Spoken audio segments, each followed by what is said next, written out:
नमस्कार, आपण पाहत आहे भांडा फोड न्यूज. एका दमात भ्रष्टाचारी कोमात.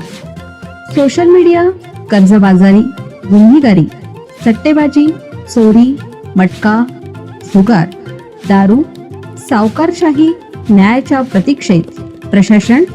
भांडाफोड न्यूज. एका दमात भ्रष्टाचारी कोमात.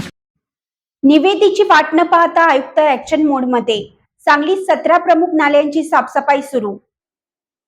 महानगरपालिका क्षेत्रातील पावसाळापूर्व नाले साफसफाईसाठी पालिकेच्या वतीनं काढण्यात येणाऱ्या निविदा प्रक्रियेवर गुरुवारी 28 रोजी निर्णय घेण्यात येणार असल्याचे सांगण्यात आले आहे. दरम्यान निवेदीची वाट न पाहता महापालिका आयुक्त संचिता महापात्र यांनी सांगली, मिरज, कुपवाड शहरातील प्रमुख 17 नाल्यांची महापालिकेच्या वतीनं साफसफाईला सुरुवात केली आहे. गेल्या 2-3 दिवसांमध्ये या नाल्यातून 30 ते 40 टन इतका गाळ उपसा करण्यात आला आहे. निविदा प्रक्रिया सुरूच राहील तोपर्यंत नालेसफाईचं काम जास्तीत जास्त पूर्ण करण्यासाठी आयुक्त प्रयत्नशील आहेत.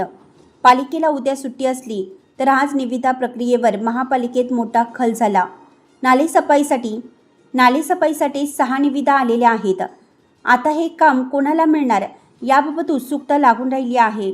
पालिका प्रशासनाच्या वतीनं पावसाळ्यात नाले तुंबून लोकांना त्रास होऊ नये यासाठी मागील 4 दिवसापासून नालेसफाईच्या कामाला सुरुवात केली आहे.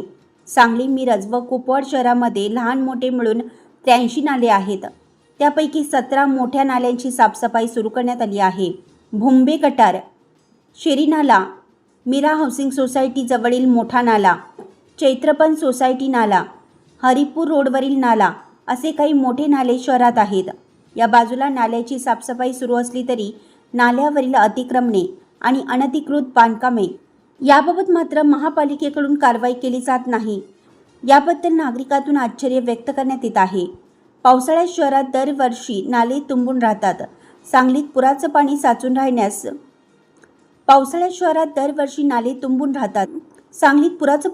राहण्यास जे घटक कारणीभूत आहेत त्यातील नैसर्गिक नाले मुख्य घटक आहेत. नालेसफाई टेंडर आणि त्यावर होणारे काम हा एक चर्चेचा विषय आहे.